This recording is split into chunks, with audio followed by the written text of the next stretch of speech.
اتریش او آلمان په ګټه افغان کډوال ډیپورټ کوي.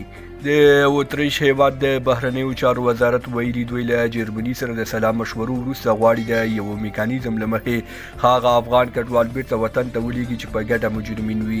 یاد وزارت ویلي په دې اړه مو له جرمني سره د اوږدې مودې راهیسې خبرې اترې روانې وې او اوس یوې پایلې ته رسېدلي یو.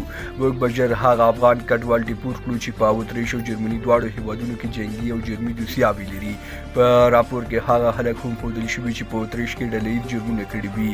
اتریش هیواد یادګار وروسته له هغې کړی چې جرمني هیواد په جرمونو ککړه 28 افغان کډوال کابل ته ډیپورټ کړل.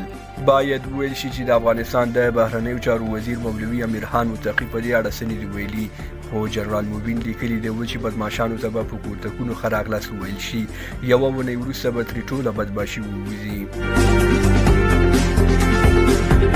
له ملتیا مو نړۍ مننه. شیر او سبسکرایب مو هېر نه شي. در بیا ښې چارې.